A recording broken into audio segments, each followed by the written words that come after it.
Bonjour lumineuse Luciole, j'espère que vous allez bien, c'est Lucie et bienvenue dans un nouvel épisode de Patouille Thérapie. Alors l'épisode d'aujourd'hui sera consacré au bugeot comme tous les mois en fin de mois. Mon thème du mois de mai, je m'étais concentrée sur la calligraphie du XXe siècle, quelque chose comme ça. Donc voilà, je fais un petit récap. J'ai bien cuisiné ce mois-ci. J'ai cuisiné un parmentier de thon, une tarte aux carottes, un mélange de riz thon, tomates, poireaux, un gâteau à la banane et une tarte aux courgettes et aux poivrons.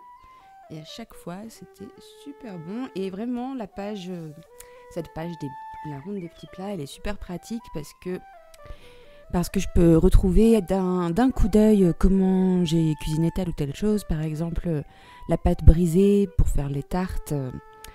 J'arrive jamais à me souvenir des proportions et là, cette fois-ci, je l'avais noté. Et du coup, j'ai retrouvé très facilement plutôt que de toujours chercher sur Internet.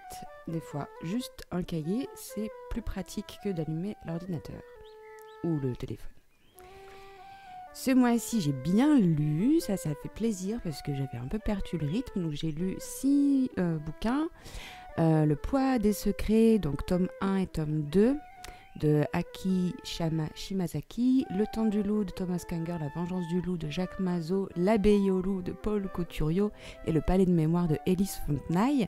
Alors j'ai un petit délire en ce moment, c'est que je lis tous les bouquins où il y a le mot loup dedans.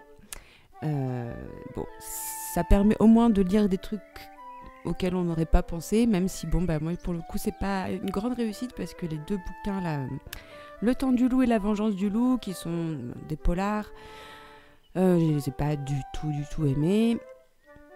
Par contre, celui que je suis en train de lire maintenant, L'abbaye au loup de Paul Couturiot, qui est un roman historique qui se passe en 1230, je trouve que c'est vraiment pas mal. Il y a un côté Ken Follett avec les piliers de la terre, mais en moins gore, moins stressant et c'est hyper bien documenté. Enfin, je trouve que pour l'instant, j'en suis à la moitié, je trouve que c'est pas mal. Et puis Le poids des secrets de Aki Shimazaki. Alors, je sais plus exactement combien il y en a, je me demande s'il n'y en a pas 6 ou 7. C'est des tout petits livres d'une centaine de pages, c'est super à lire, ça se lit en 1 heure. Et qu'est-ce que c'est beau, ça parle de Hiroshima et Nagasaki et ouais, c'est une fiction qui parle d'une famille qui a vécu cette période-là et c'est très beau, c'est vraiment très beau. Et Le palais de mémoire de Élise Fontenaille, c'est très particulier, c'est très très bien écrit, ça se lit très vite, ça se passe en 1700 quelque chose, je sais plus exactement très bien. Et ça parle d'un moine jésuite qu'on a envoyé en mission, enfin qu'on a exilé pour aller évangéliser les Chinois.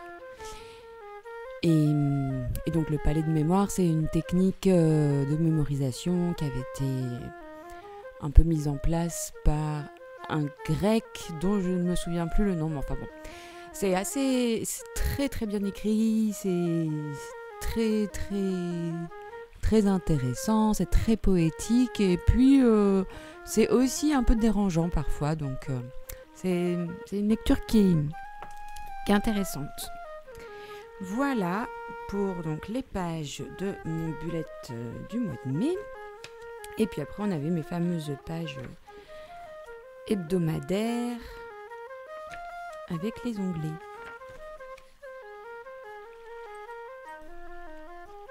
Donc le mois de juin. Pour ce mois de juin, comme ma fin de mois de mai, je ne sais pas si je vais réussir à parler normalement, est un petit peu chargée. J'ai pas dessiné. Je n'ai fait que des collages. Et puis alors, ces dernières semaines, j'ai eu une frénésie de réalisation d'imprimables pour mes journaux. Et voilà, du coup, ma créativité, elle s'est exprimée d'une autre manière ce mois-ci, puisque je me suis créé mes propres imprimables, en fait, qui m'ont permis de décorer mon journal. Donc, ça va être plutôt un thème autour des danseuses, des papillons et des fleurs. Donc sur la page de garde, j'ai fait une petite composition que j'aime beaucoup avec une danseuse, j'ai mis un papillon derrière, une planète, des fleurs, des étoiles, et puis la petite citation qui dit « If you stumble, make it part of the dance ». Donc si tu tombes, fais comme si ça faisait partie de la chorégraphie, en gros.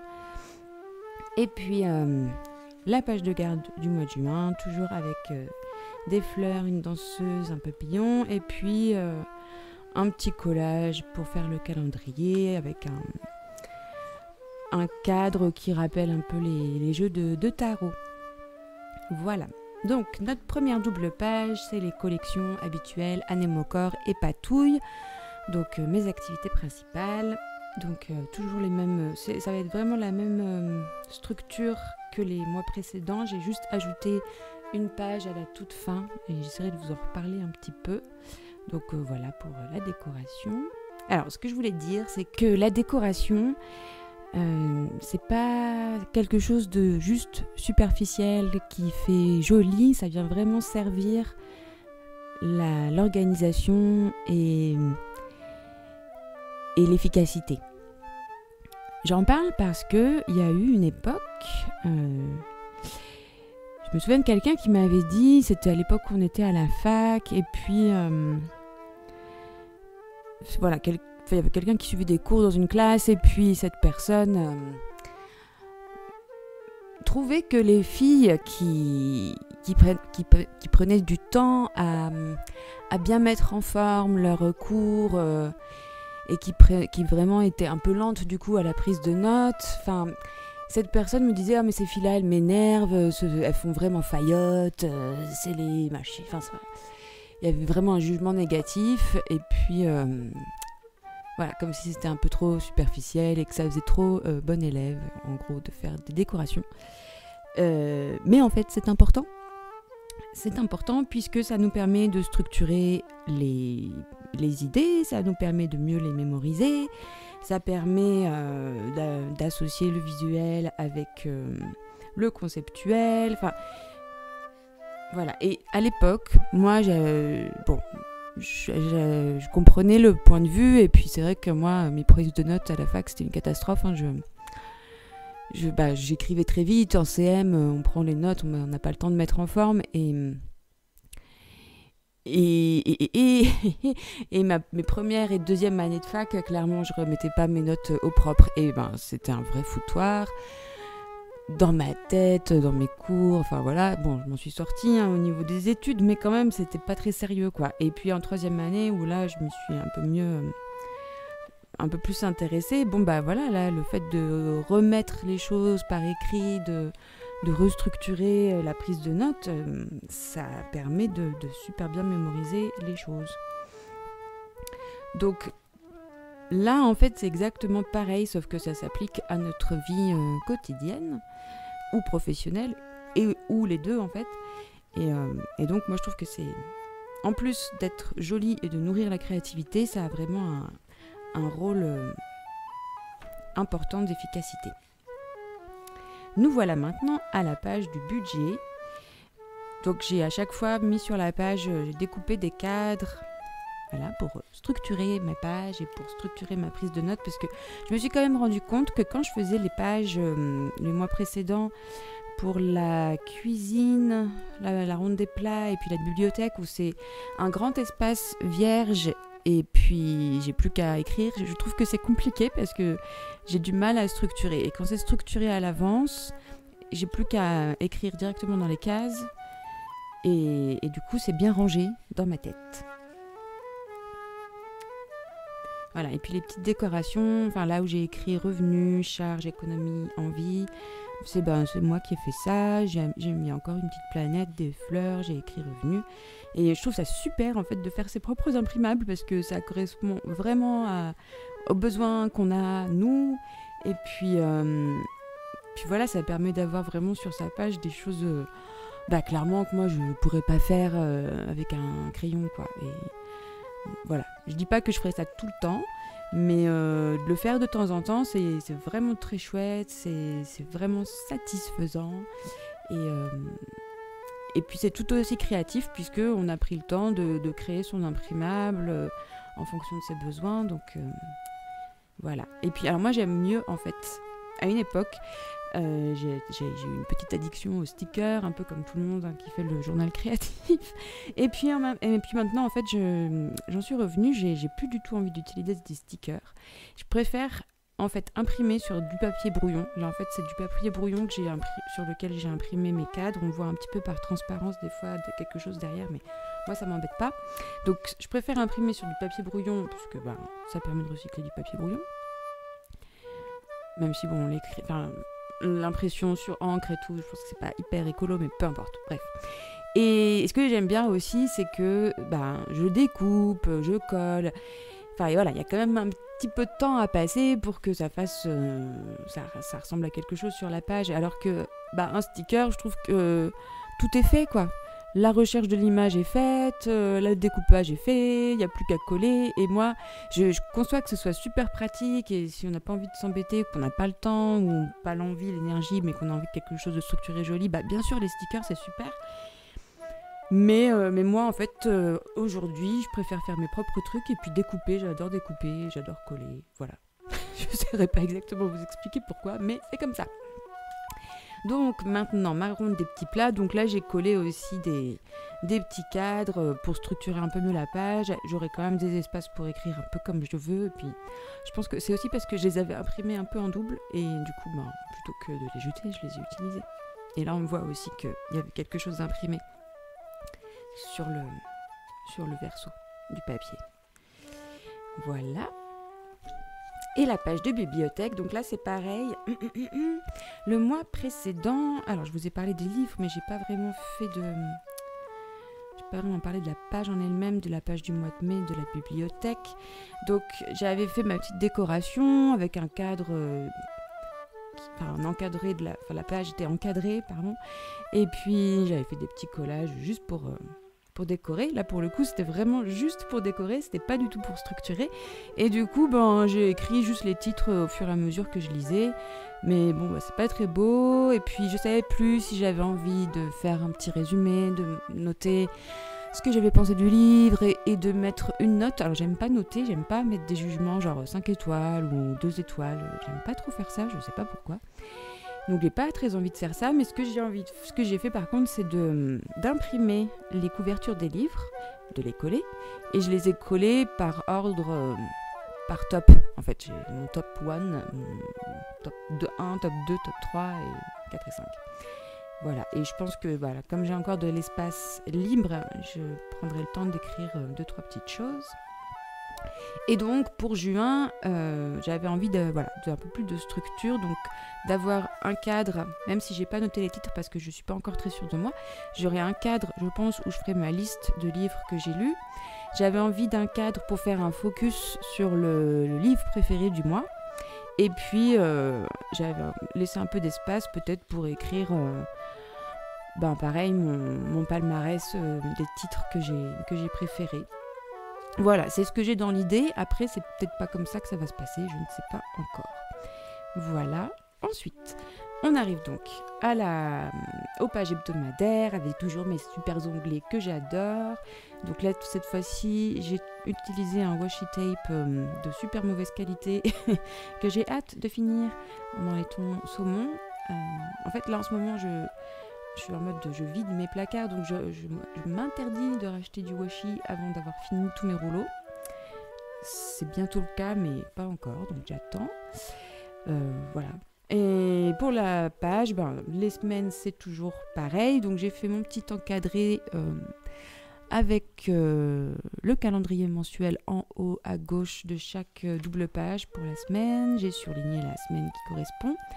Donc sachant que là mon mois de juin dans mon bijou il va commencer le lundi 6 juin puisque on est encore en mai, on est le 29 et j'ai fait aller ma semaine en entier de lundi 30 à dimanche 5 sur le mois de mai. Je sais pas si c'est très très clair ce que je raconte, mais en gros voilà. Donc rien de nouveau là-dessus, j'ai toujours fait mes petites décorations. Et ce qui arrive là, c'est une to-do list de juin et une migration de juillet. Donc, liste de tâches, c'est moche. To-do list en anglais, ça m'énerve. Mais par contre, une liste pour faire des choses tout doux, ça marche. Donc ma to-do list, c'est une liste de tâches, hein, c'est ni plus ni moins que ça. Mais en même temps, j'ai envie de me souvenir d'y aller tout doux, hein, de pas non plus me surcharger de tâches en tout genre. Et donc en fait là j'ai essayé de revenir un petit peu aux sources du Bugeaud tel qu'il a été imaginé par Ryder Carroll. Et si vous ne connaissez pas la chaîne mais que vous parlez anglais, je vous conseille vraiment d'aller passer un peu de temps. Des fois ça fait du bien de se remettre un peu les idées en place à la source. Et puis vraiment c'est un super gars, vraiment je trouve ses vidéos sont super claires. Il parle d'une manière très douce. J'aime vraiment beaucoup comment il présente son système et comment il propose des idées pour s'organiser. Et aussi l'essence même du Bugeaud, c'est-à-dire pourquoi on fait ça et à quoi ça sert. Et voilà, donc si vous ne connaissez pas ou que vous avez envie de retrouver de la motivation, allez écouter Ryder, il est cool. Et donc, j'ai essayé de remettre en place un petit peu les éléments essentiels du Bugeaud. Donc, un calendrier vertical du mois de juin. Alors, c'est pas forcément pour m'organiser, c'est plus pour l'avoir en tête et pour visualiser, parce que c'est ça aussi, Ryder Carroll, il me semble, si je ne crois pas l'avoir inventé, mais il me semble qu'il fait partie qu'il est un peu neuroatypique et puis qu'il a peut-être un trouble de l'attention, je crois, ou un trouble de l'attention, hyperactivité, enfin bref. Voilà, il avait aussi ses propres fragilités. Et c'est vrai que c'est un outil qui est super pour la plupart des gens qui ont une neuroatypie ou pour les autistes, tout ça.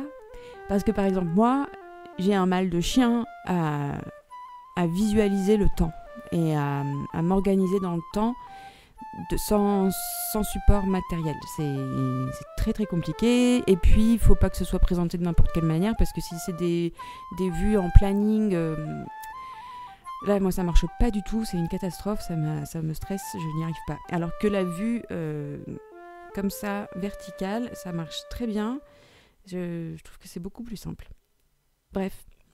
Voilà, et du coup, donc j'ai listé, j'ai fait d'abord écrire en papier, hein, puis après j'ai recopié une fois que j'étais sûre de mon coup. Donc j'ai listé toutes les tâches que je pense qu'il faudrait que je fasse à partir de juin. Pas nécessairement en juin, si je les ai faites en juin, c'est super, mais à partir de juin, il faut pas que j'oublie de le faire. Parce que là j'ai juste listé, j'ai utilisé le code du Bugeaud, c'est-à-dire un point pour dire que c'est une tâche, enfin quelque chose à faire, hein, pas une tâche d'encre. Donc un point pour dire que c'est quelque chose qui est à faire. Quand ce sera fait, je mettrai une croix. Enfin, la petite puce là va se transformer en croix. Si je n'ai pas réussi à la faire en juin, eh bien je la mettrai en juillet, et c'est ce qu'on appelle donc la migration. Et là je mettrai une petite flèche vers la droite. Voilà, en gros. Et puis j'ai quand même noté dans le calendrier du mois de juin les événements importants, parce que justement j'ai des choses à préparer en amont, donc ça va me permettre je pense, de bien organiser ma liste de tâches par priorité. Et ce que je pensais faire, je vais essayer mais je ne sais pas trop, c'est d'associer soit un numéro à la chose que je dois faire, soit un numéro, soit une couleur, peut-être même les deux, de les numéroter en fonction du degré de priorité, et ensuite de mettre le numéro et ou la couleur dans la vue mensuelle. Donc, admettons, quelque chose d'important et d'urgent. Préparer le concert du 18 juin à Orgelé. Donc ça, pour moi, c'est ma priorité, c'est urgent, c'est important. Et donc, le concert a lieu le 18 juin. il va me falloir un peu de temps pour le préparer, donc je vais lui mettre un numéro 1. Je vais lui mettre une couleur peut-être rouge, je ne sais pas. Et bien du coup, je vais dire que le jeudi 2 juin, je suis à la maison, donc je vais commencer à préparer mon concert ce jour-là. Donc je vais l'inscrire dans ma vue mensuelle. Et une fois que tout ça se sera bien rempli, eh bien je pourrai le mettre dans mon planning journalier, hebdomadaire, avec tous les rendez-vous et en plus les petites tâches. Encore une fois, les petites choses à faire, pas les tâches d'encre, ça m'énerve, j'ai ça quand je parle de tâches. Bon bref, voilà, donc j'espère que c'était à peu près clair, cette explication de la to-do list et de la migration. Et puis voilà, et j'espère pouvoir, encore une fois, remettre des choses vraiment liées au bullet journal tel qu'il a été vraiment imaginé par Ryder Carroll, vraiment de plus en plus, parce que c'est vrai que moi je suis tombée dans le piège, comme tout le monde, quand on commence du super beau bullet journal, enfin même si je pense pas que le mien soit super beau, c'est pas ça, mais c'est d'être tombée dans la mode de faire comme celles qui présentent leurs journaux sur YouTube. Mais l'essence du bullet du Bugeaud, c'est quand même pas la décoration. Mais comme je disais, ça a son utilité. Mais ce qui est important aussi, c'est de tester vraiment la méthode du Bugeaud, de l'adapter à ses propres besoins. Ce qui marche pour moi ne marche pas forcément pour vous, et ce qui marche pour Ryder Carroll ne marche pas forcément pour moi. Mais ça vaut le coup de se laisser tenter. Donc voilà, je pense que j'essaierai d'inclure de plus en plus d'éléments du Bugeaud dans mon prochain Bugeaud. Voilà. Eh bien, je crois que c'est tout pour aujourd'hui. Merci beaucoup d'avoir passé ce moment avec moi. J'espère que ça vous aura donné des idées, que ça vous aura peut-être inspiré, voilà. Que ce soit au niveau du Bugeaud, mais aussi des bouquins, de la cuisine, enfin voilà, toutes ces choses-là. Un grand merci à vous pour votre présence. Si ça vous a plu et que vous voulez voir d'autres vidéos, vous pouvez vous abonner bien sûr. Donnez à cette vidéo un petit j'aime et puis me laisser un petit commentaire pour me dire que vous êtes passé par là.